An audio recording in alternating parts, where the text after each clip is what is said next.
The apocalypse hit before lunch break. Oh, Mancio! Mother wanted me to bring you this.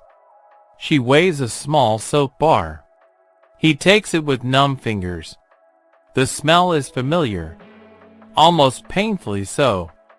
His hands remember making this.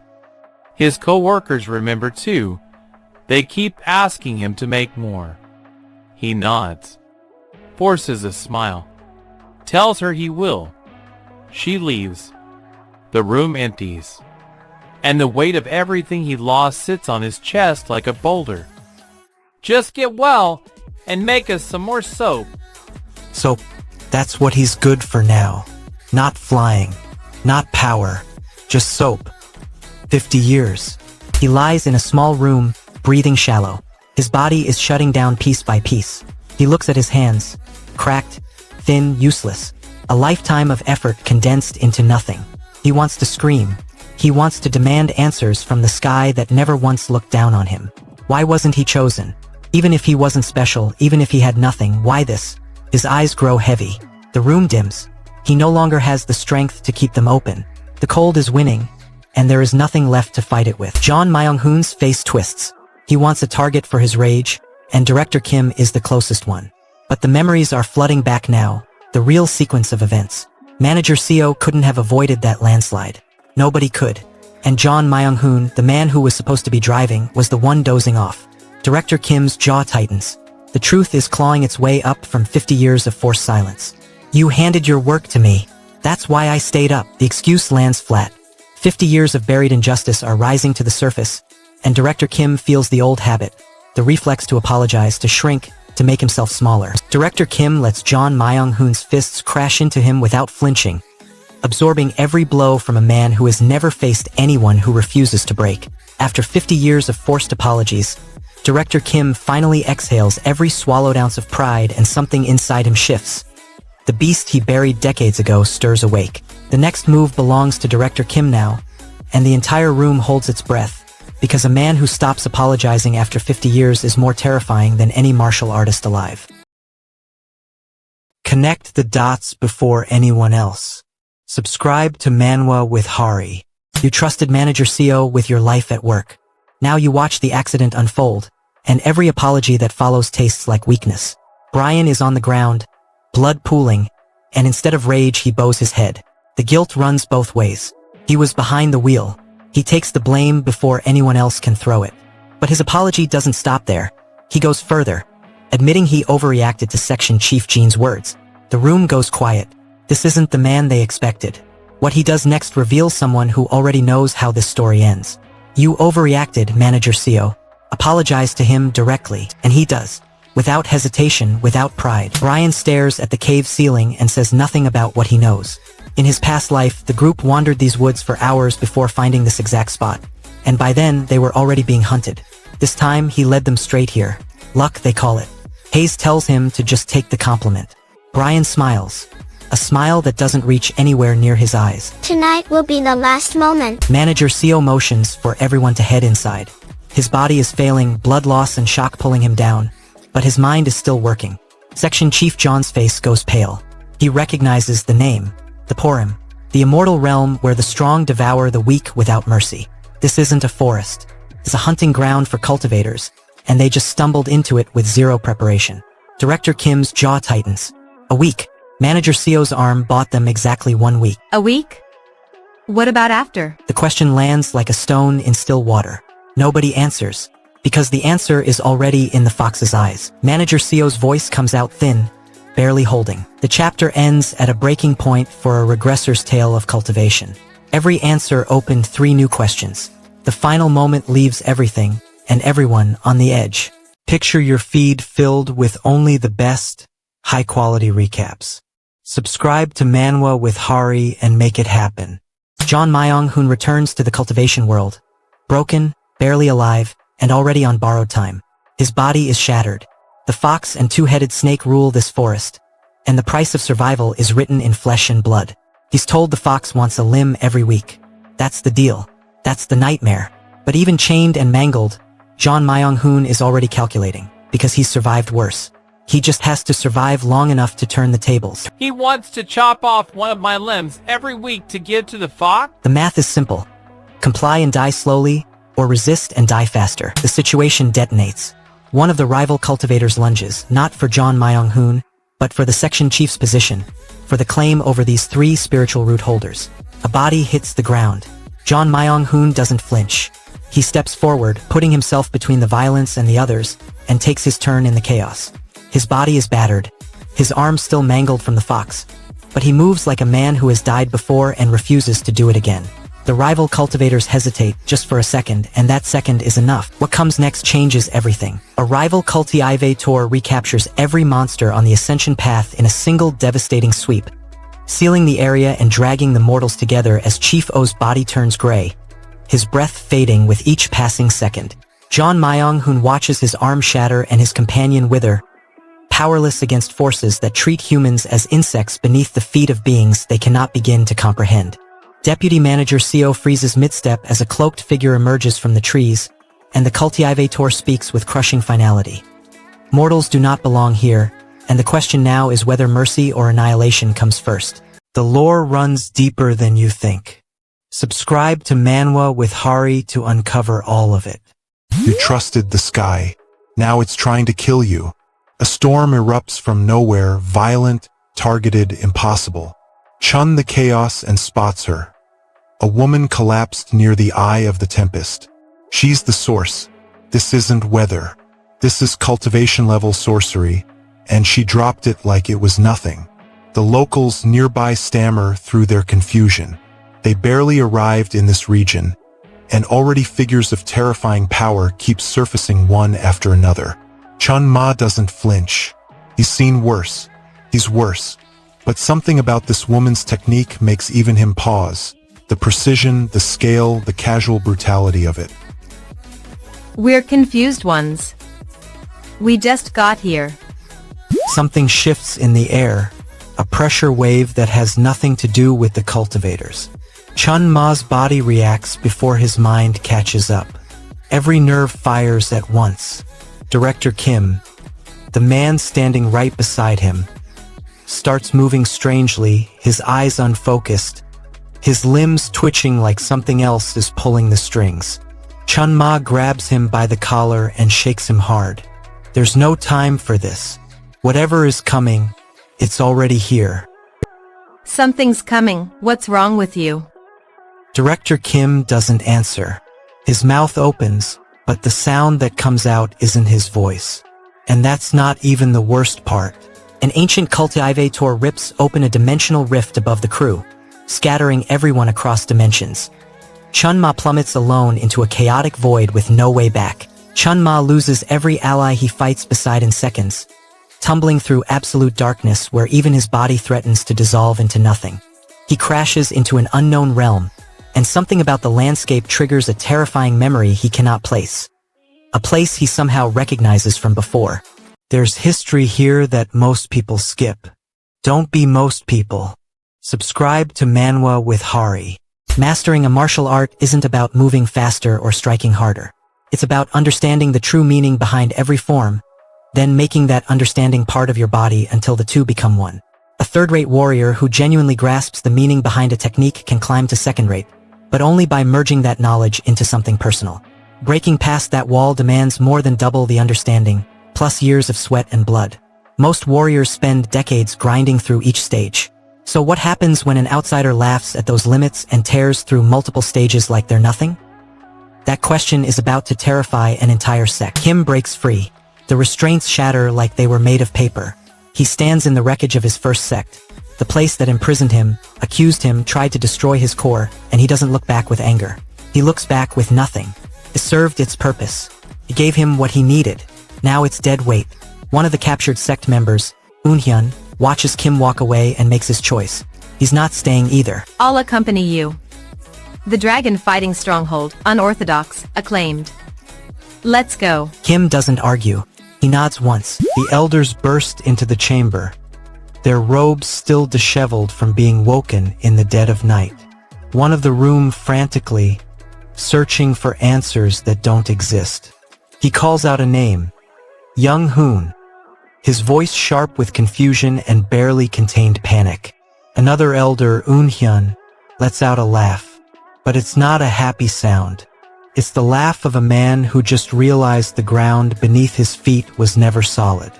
He repeats the name like a curse, like a joke, like a death sentence. The room goes quiet. Everyone feels it. The shift in power has already happened, and none of them saw it coming.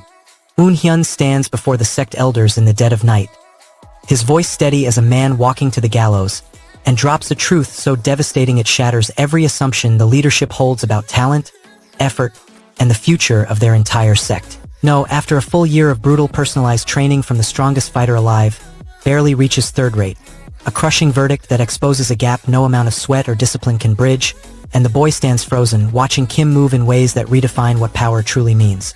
The elders demand answers at this ungodly hour, their robes disheveled, their authority rattled, while Unhyun holds up a single hand and silences the room, preparing to speak words that will either save or destroy everything they have built. The next chapter recap drops in days. Subscribe to Manwa with Hari before it goes live. 35 years into a second life, and Chun Ma is still chasing the same ghost. His companion, the man who stood beside him through every war, every transformation, looks at him and laughs. "Brother, you look even younger than me," he says, grinning. Chun Ma feels the weight of every one of those 52 years. His youth is a mask. His friend's aging face is the real mirror. The Mu Rim Alliance sits in chaos behind them, waiting for an answer that neither of them wants to give. "Brother, you look even younger than me." 52:15.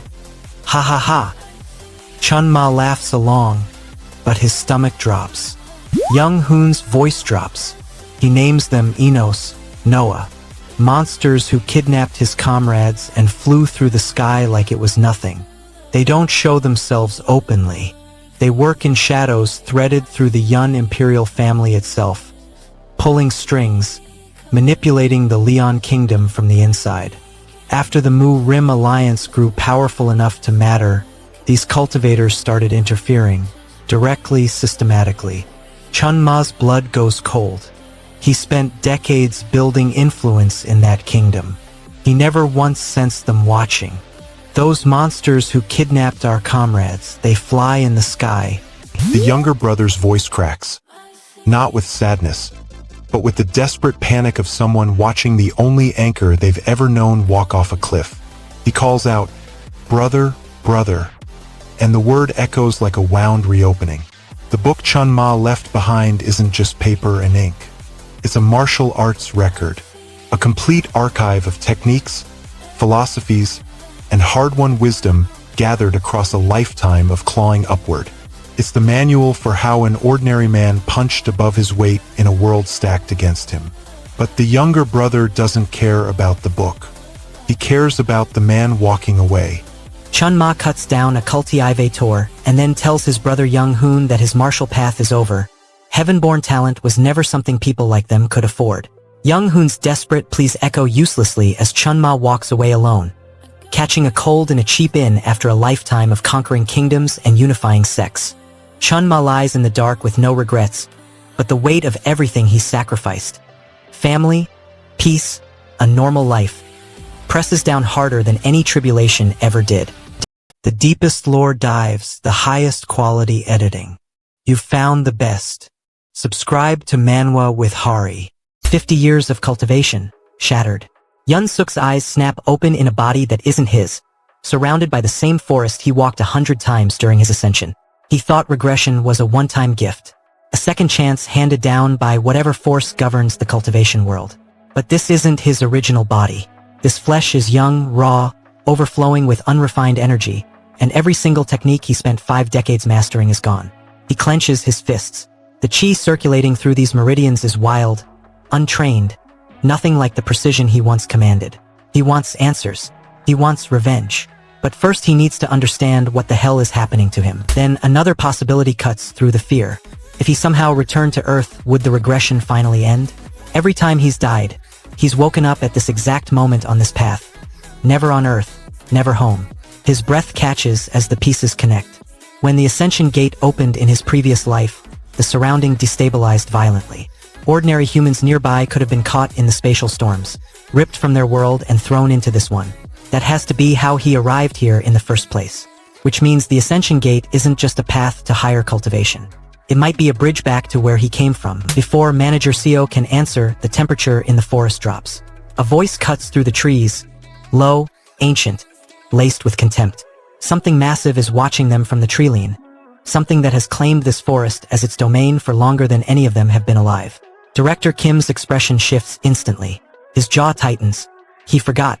In the excitement of demonstrating his skill, he drew attention from the one entity in this forest that doesn't tolerate human intrusion. The master of the forest. And it is not pleased. Manager Seo's mouth goes dry. Teddy and Hugh step backward without meaning to. The air itself feels heavier, pressing down on their chests like a warning. Whatever Director Kim was about to teach, that lesson just became secondary to survival. The chapter ends at a breaking point for a regressor's tale of cultivation. Every answer opened 3 new questions. The final moment leaves everything and everyone on the edge. This is where the real fans gather.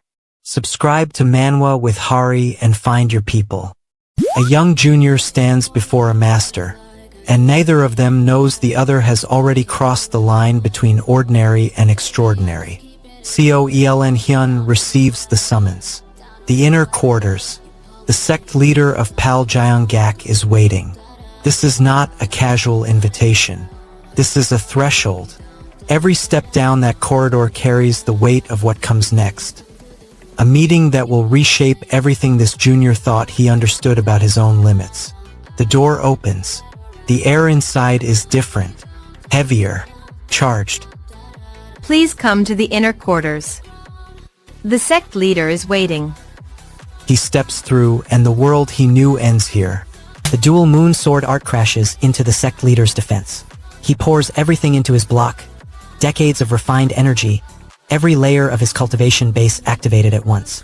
It doesn't break through, but it doesn't need to. The force drives him back. His feet carve trenches through the stone floor. His arms tremble. The technique keeps pressing, relentless like a mountain falling in slow motion. The sect leader grits his teeth. He's not losing, but he's not winning either.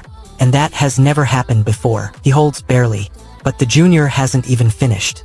What comes next changes everything. The sect leader watches the next sequence unfold, and his blood goes cold. The first elder speaks, and the words are venom disguised as concern. If Seo Eln Hyun fights here, he'll sustain injuries. Those injuries will fester. Tetanus will take hold. He'll die slowly, and even though the sect will have done everything to save him, everyone will know the truth. That the elders killed a promising junior under the guise of medical care. Seo Eln Hyun's jaw tightens. This isn't a warning. It's a threat wrapped in silk. They want him to back down voluntarily so they can control the narrative. His fingers tighten around the hilt. He doesn't flinch. He doesn't blink. The silence stretches until it becomes its own kind of answer. The chapter ends at a breaking point for a regressor's tale of cultivation. Every answer opened 3 new questions. The final moment leaves everything and everyone on the edge. There's nothing better than watching them prove everyone wrong.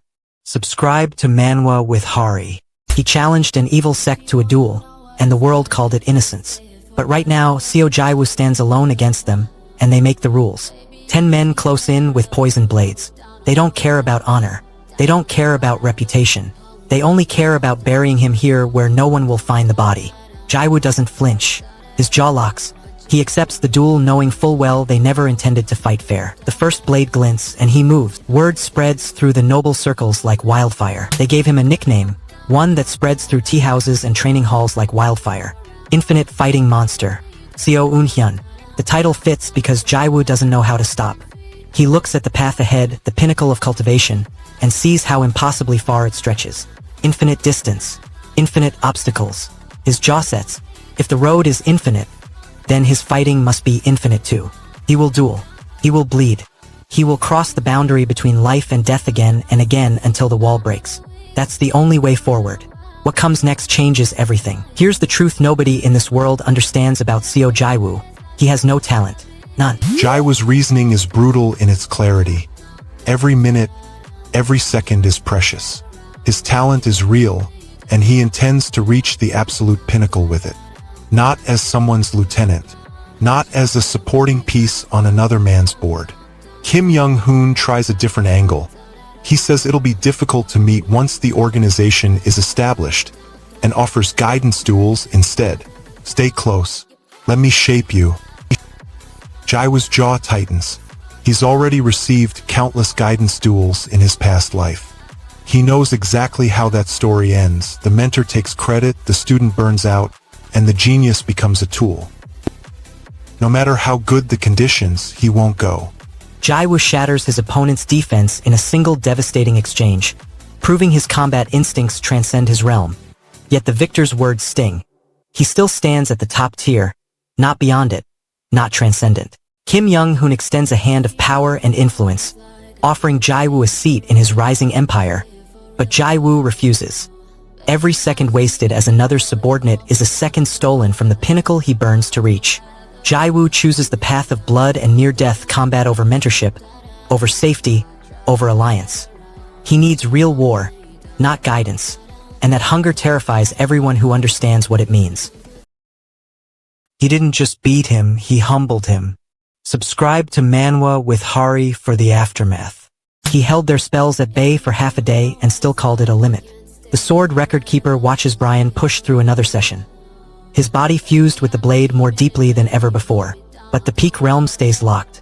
All that combat experience, all that grueling repetition, and the breakthrough won't come. Brian's jaw tightens. He already knows the answer before the words leave his mouth. It's not effort. It's not training. It's talent. The ceiling was built into his bones before he was born. Half a day.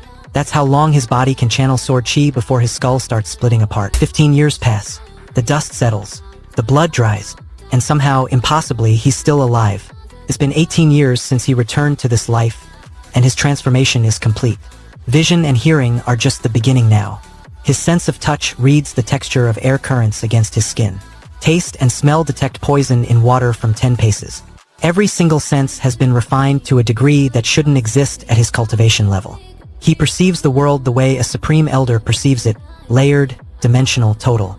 The spatial awareness technique that nearly killed him has become something else entirely. Something beyond what the strongest martial artist under heaven originally intended. The sparring match shifts. His companion, someone who knew him in the old life, watches him struggle and makes a decision. Instead of pity, instead of walking away, this person offers something real. A martial technique designed specifically to compensate for his shortcomings. Moon crossing step combined with a king's level martial art. A gift forged in combat, tailored to his exact weaknesses. The words land heavy. This person sees him. Not the failure, not the old man, the fighter who never stopped. But the moment is fragile. Because this person has a pattern. They appear, they help, and then they vanish.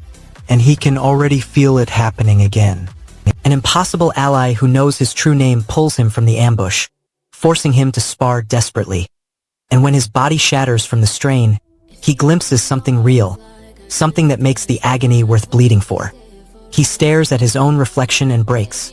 50 years of clawing through realms, and he still cannot shatter the ceiling of his own mediocrity. But a companion's sword manual and a dying rival's ghost refuse to let him quit. His Danjun collapses mid-clash, and whoever the savior is drags him home with medical tools. But the critical damage inside him spreads fast, and whatever he saw at the edge of death demands he survive long enough to claim it. He saw this coming 50 chapters ago. Subscribe to Manwa with Hari. His life's work reduced to rubble in a single merciless strike. Kim Young-hoon stands at the center of the devastation, his body trembling, not from exhaustion, but from the sheer magnitude of what he just unleashed. Yang Qi erupts from his core, raw and violent, tearing through the air itself. The rival's entire estate, years of wealth, years of planning, is gone, vaporized.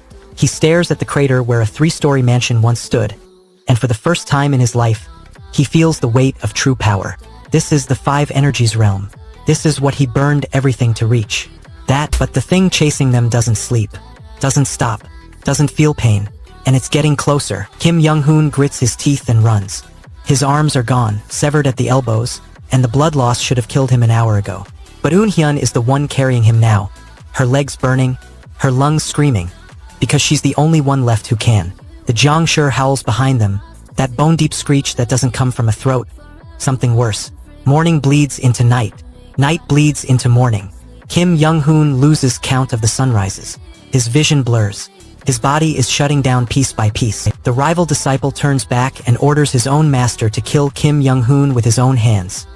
A command so cold it freezes everyone who hears it. Eun-hyun runs with her master's broken body in her arms, pouring everything she has left into every step while death closes in from every direction. The limitless battle demon never stops hunting, and now a servant stands exposed as the true target. No one knows what happens next. I spend hours crafting these recaps so you can enjoy them in minutes. If you appreciate that, subscribe to Manwa with Hari. The dead man's soul burns through Yun-suk's body, raw, desecrated power slamming into him with no mercy. His muscles scream. His bones feel ready to snap. This corpse shouldn't be moving at all, but some Cultivator poured their dying breath into it, and now that borrowed energy won't stop. Yun-suk grinds his teeth and bears down. He's old. His body is failing, but the dead don't get to win this. He grips his sword tighter and refuses to let his knees buckle. A dead person's soul should rest. This is desecration. And he's the one who has to end it. Yun-suk catches his breath and recalibrates. The full sequence lands. First move, second, third, fourth, fifth, sixth. Each strike faster than the last, each one carving deeper into what remains. The corpse disintegrates, not into pieces, into dust, into nothing. Yun-suk's blade arcs through the final position, and the echo of the severing mountain sword arts ripples outward, shaking the ground beneath his feet. He stands in the aftermath, chest heaving, sword arm trembling so badly he nearly drops it. The Cultivator's hold on this body is gone. Completely, irreversibly. He made sure of that. Yun-suk staggers, and then the vision hits. Not a memory, something deeper. Yun-suk sees it clearly. The pinnacle state. The absolute peak of cultivation that every martial artist dreams of and no living person has reached. It burns behind his eyes like a second sun. But that's not what stops his breath.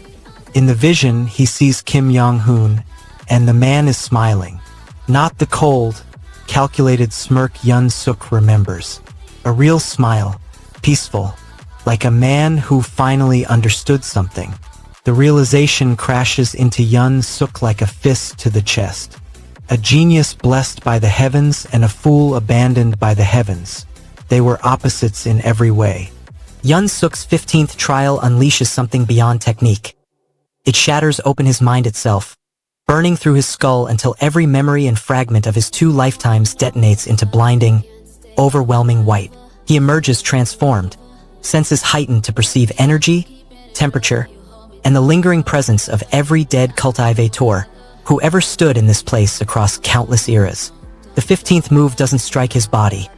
It erases the very concept of resistance itself, and for one terrible instant, Yun-suk feels genuine finality closing in. Leveling up has never looked this good. Subscribe to Manwa with Hari. He finally reached the pinnacle, and the world still tried to kill him. Yun-suk opens his eyes, not for the first time, not even the second or third. This is his 4th life. The memories crash into him all at once.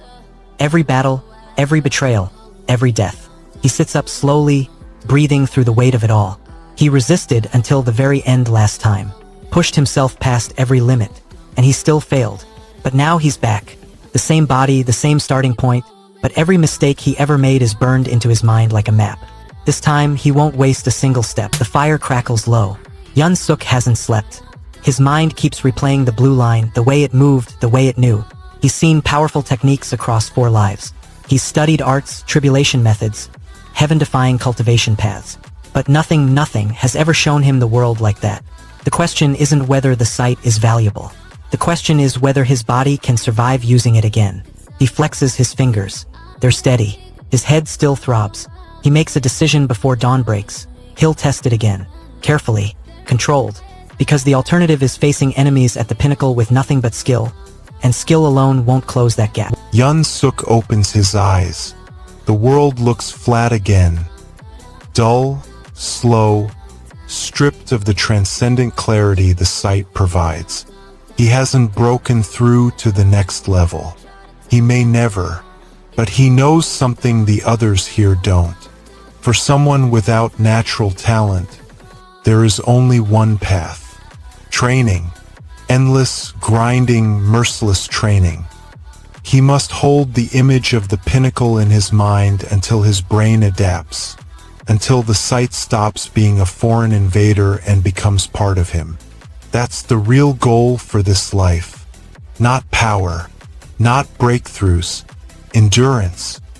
Suk pushes his senses to the absolute limit, igniting his eyes with swirling blue and red light that tears open every opponent's movement like a readable scroll, even as the cognitive load threatens to shatter his mind. He gains transcendent combat sight that reveals every microshift in his enemy's stance. But the cost is savage. Meridian screaming, Dantian scorched, and a skull-splitting heat that never fully fades when the vision breaks. The agony behind his eyes pulses with every heartbeat, and Suk vows to push past the threshold where this borrowed pinnacle destroys him, because remaining at the ceiling of cultivation means staying blind to the level above, and he refuses to accept that. There's a reason the system is acting like this. Subscribe to Manwa with Hari to uncover the truth. The whole world turns red, and he knows the strongest fighter who ever lived stands absolutely zero chance against what's coming. Morning breaks across the forest. Kim Hyunsu sits alone, still absorbing the weight of his regression into this brutal cultivation world. Then the fox arrives, the one who claims dominion over these woods. Hyunsu extends his arm, offering a gesture of peace, but something else pulls at his focus. He wonders if the red thread of fate binds this creature too. You're the one who wandered into my forest. The fox's eyes narrow, not with hunger, but with something far more dangerous. Recognition. Crimson light explodes outward and swallows everything. The bandit's partner charges forward, furious that the stranger ignored the threat. Hyunsu pulls himself onto the bank, water streaming off him, and in one fluid motion he strikes. The bandit drops. The second one freezes. His eyes go wide, body locking up as he processes what just happened. Hyunsu doesn't give him time to recover. Another blow lands and the second bandit crumples. 2 down. The hideout doesn't know he's here yet. That window won't stay open, and that's not even the worst part. Hyunsu stands over the 2 bodies, breathing steady, and calls out toward the hideout. His voice carries across the shore, calm, deliberate, almost casual. The name hangs in the air like a curse. Limitless Battle Demon. The bandit doesn't know what it means, not yet, but the forest does. The wind shifts.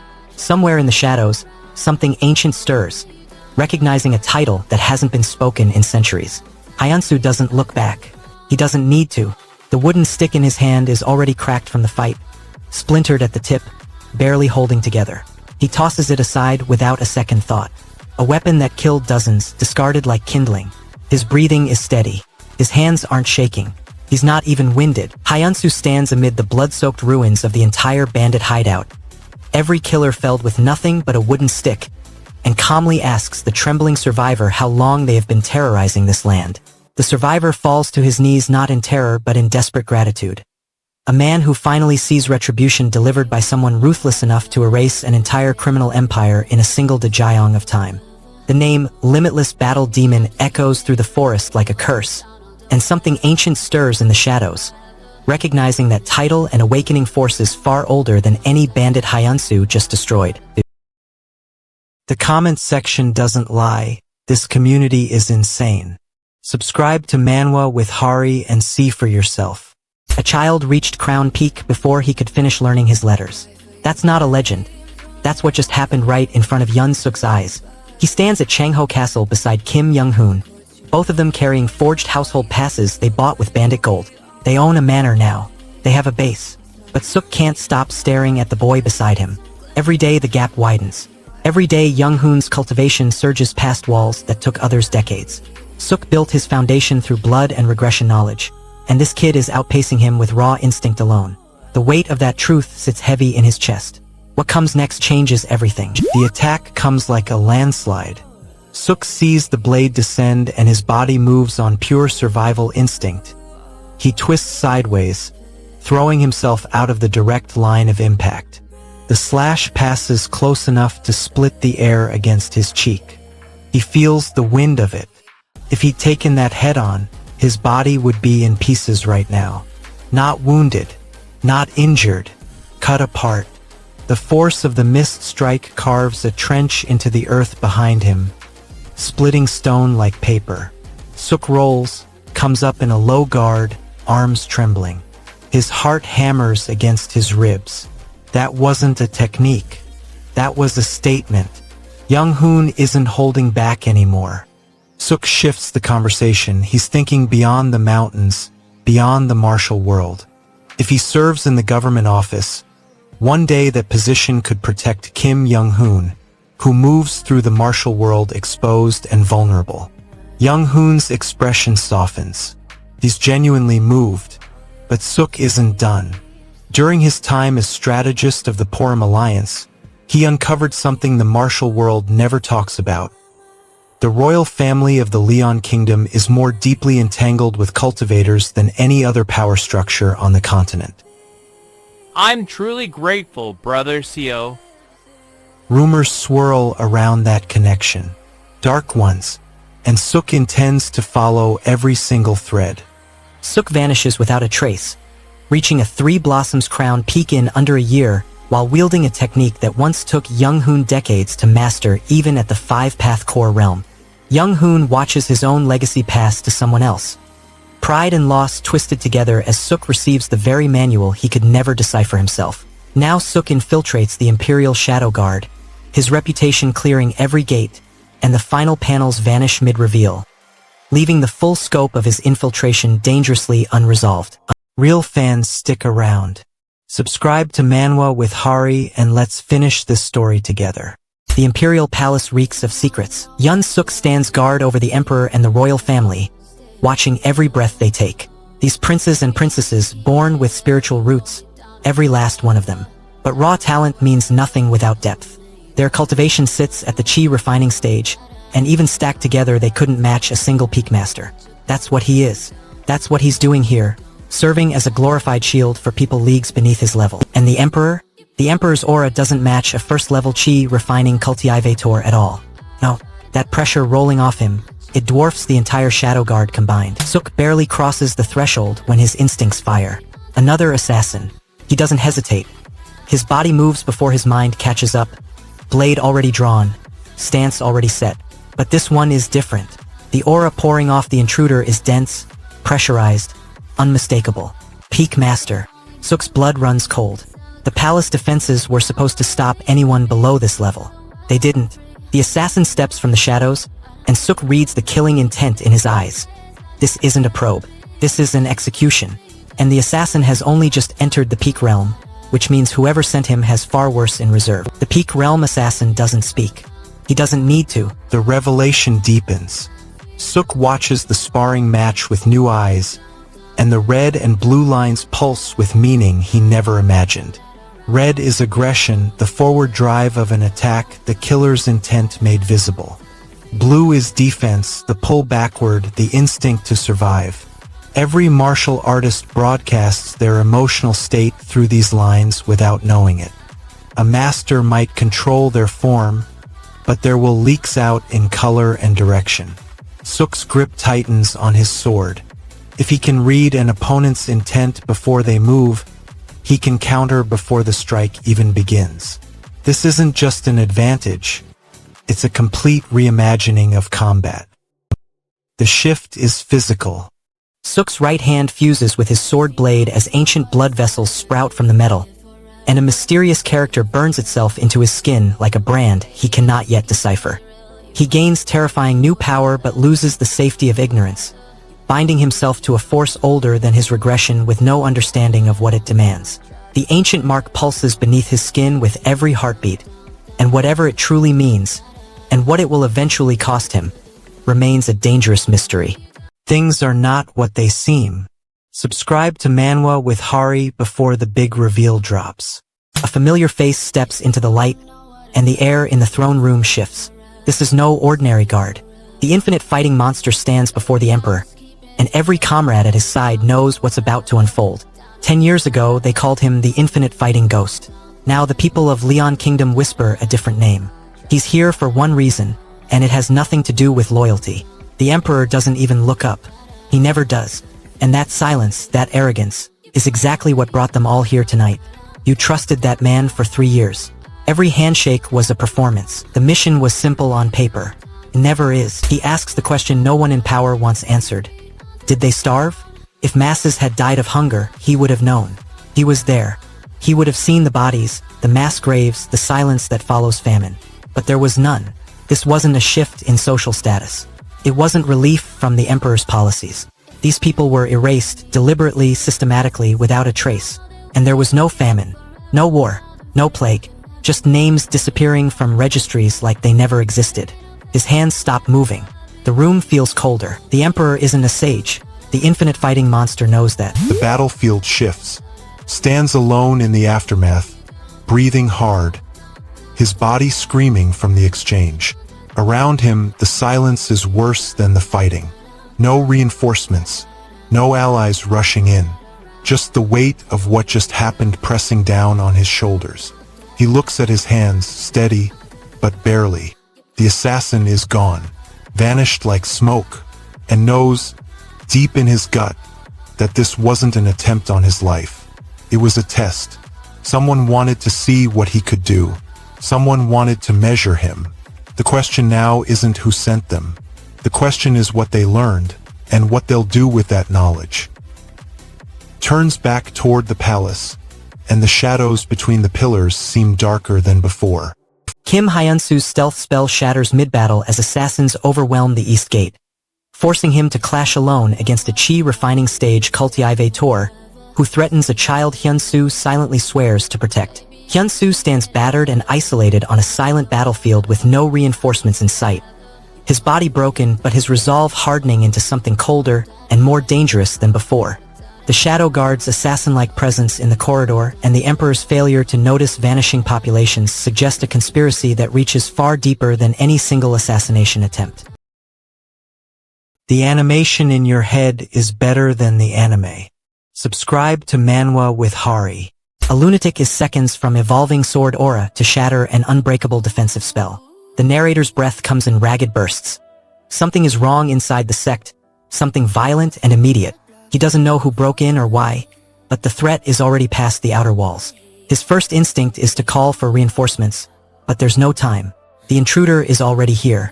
Every second he hesitates is a second closer to total collapse. And that's not even the worst part. The narrator pushes forward alone.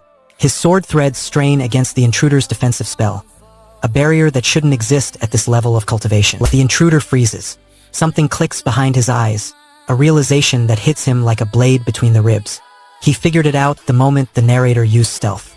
This man never trained his body, never measured distance in combat, never drilled the fundamentals that every cultivator learns before they earn their first technique. He was simply born with talent. Raw, unrefined, heaven-given talent and nothing else. A guy who only happened to learn spells. The intruder's confidence cracks, because he's starting to understand something terrifying. He might actually lose to someone like this. A man with no training, no foundation, no right to stand in his way, might be the one who ends him. The narrator pins the intruder's mouth shut, crushes his hands to prevent seals, and lets the poison devour the cultivator's meridians. A talent-born nobody just kills a decades-forged monster through sheer, desperate cunning. He stands over the body with hollow eyes, not triumphant but emptied, having burned away his talent, his skill, and nearly his life just to survive this single night. The poison still courses through the narrator's own veins. His cultivation base lies shattered, and somewhere beyond this room, far greater cultivators already sense the disturbance, and they are coming. A huge secret is about to be uncovered. Hit subscribe on Manwa with Hari to be the first to know.